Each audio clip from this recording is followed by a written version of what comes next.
Hello again, friends. We're doing a part 2 of the highest rated fragrances on Fragrantica because you guys are the best and only deserve the top fragrances. These ratings for these fragrances have to be at least 4.4 or above, rounded to 2 significant figures because I am a nerd.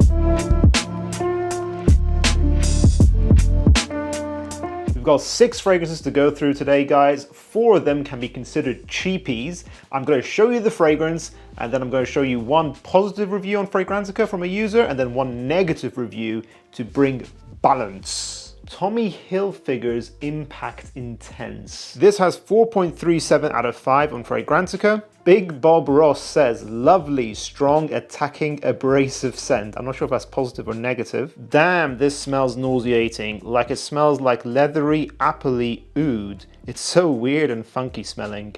Anyone who knows about Impact Intense in the community will know it gets compared to Parfum de Marly's Layton very frequently. People say this is the cheap clone of it.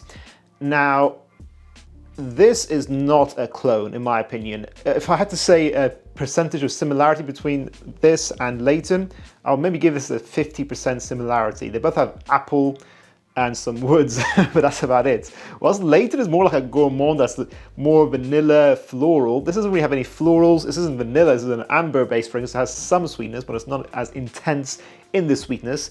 Overall, it's more of a sexy, woody fragrance. You're getting a sexy, woody apple fragrance from Tommy Impact Intense with a soft projection and 8 hours of longevity. It is sexy in its own way, but it's going to be affordable. It's not going to smell very expensive. I think the blend is nice, but the ingredients do smell a little bit cheap when you do smell it close to your skin. Now, is it still worth buying? I'd say absolutely. It's a sexy scent. It's got some versatility in here for most of the year round to be used. I think it's great. Just do not expect a Layton clone. Apparently the best Layton clone is Al Haramain's Detour Noir, which I will be definitely reviewing very soon. Overall, I would personally give this fragrance a 8 out of 10. Rochas Moustache Eau de Parfum. Damn, this has 4.43 out of 5. Nice fragrance, but not a standout. Projection, sillage, and longevity are weak. Worth the hype it gets and then some. A fantastic masculine fragrance, great for the fall and winter. Now that is a very high score. When you undo the cap of this fragrance, of this very elegant bottle, and you take a good sniff of it, you get a very elegant DNA. It is rose done right in a perfectly unisex way, and it's a rose that I think can be worn by men. Very soft, ambery, sweet rose that is not too sweet, well balanced, has a nice bit of spice from the pink pepper that it has in here. People complain about the projection of this fragrance, and I think that's pretty much its only weakness. I get 8 hours of longevity, which is very solid, but the projection is going to be very soft. So when you get this fragrance, you want to be a more refined, elegant gentleman. You're not looking for a traditionally rugged, masculine scent, but you're going to get something very versatile with this. And the best thing about Mustache and why it's popular in the community is that it's a cheap clone of YSL's Tuxedo. Now, this is like Bitcoin, where the prices are volatile on Mustache. Sometimes it's not even a cheapie, it's actually like, it gets very similar to Tuxedo's own price, which is crazy.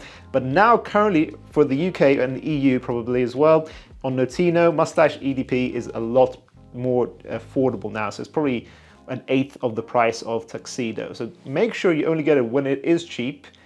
So look out for it on discounters, strike when the time is right.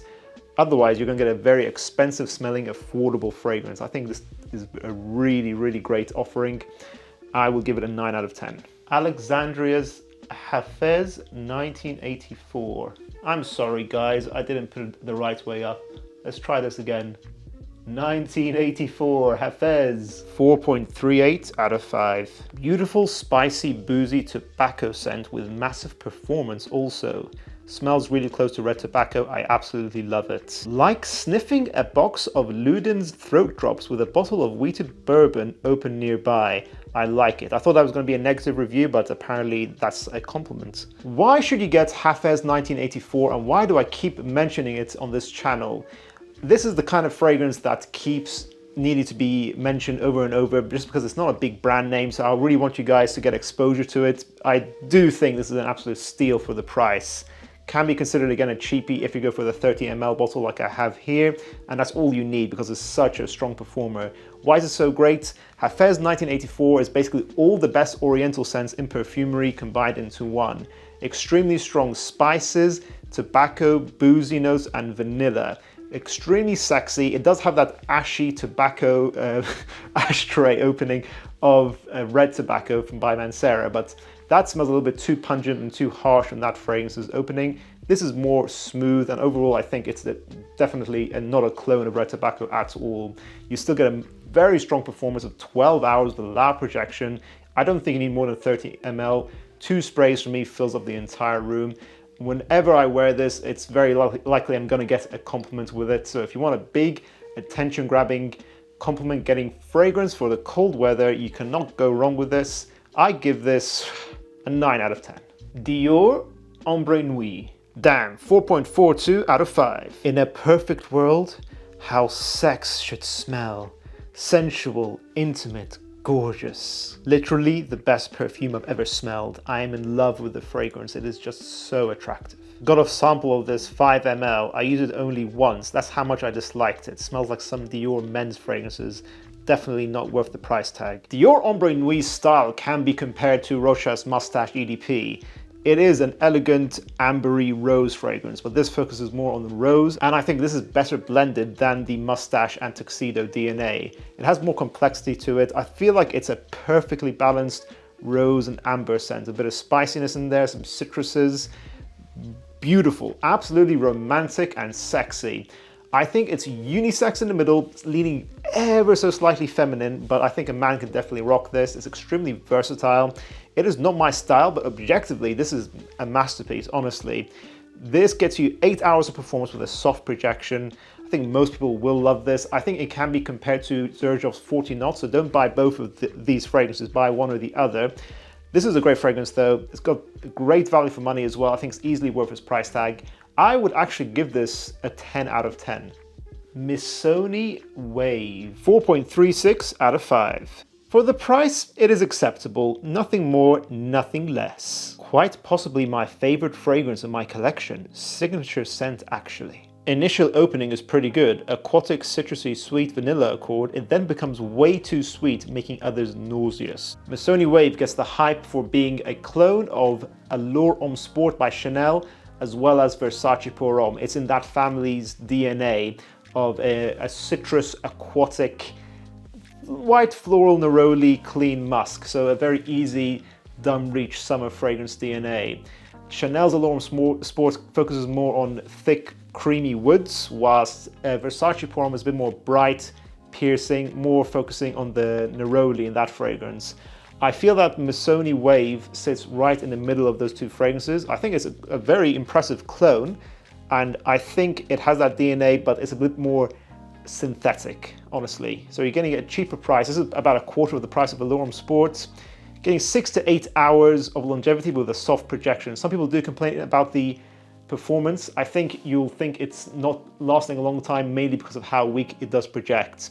So overall, it's good for the price, I would say, but you're going to get a tiny bit more synthetic nature in here. It's a bit more soapy in a nauseating way. It still smells clean and mass appealing. I think in the air, people won't be able to tell the difference between Allure Homme Sport and this, for example.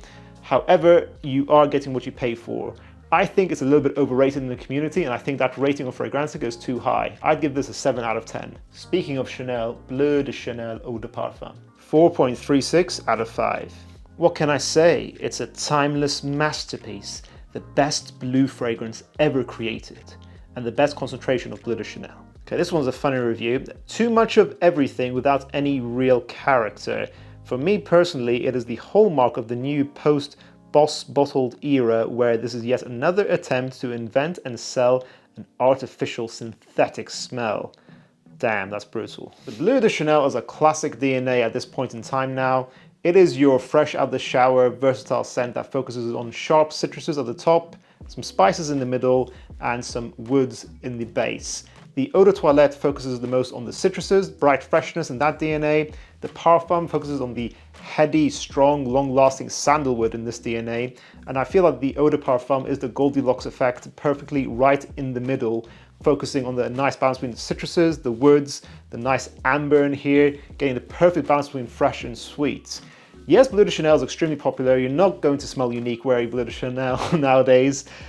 But unlike Sauvage, it's not trying to force people to have their attention on you. It's more of a fragrance that's very classy in its projection. I actually think I prefer the projection of Bleu de Chanel compared to Sauvage. It's more to be discovered. It's more masculine in that way, in my opinion. I really like that about this fragrance. I get about 2 hours of solid projection from this fragrance, a medium amount, and I get about 8 hours longevity. I do think for the value of the money that you're spending compared to the fragrance, the Eau de Parfum is definitely the concentration I recommend.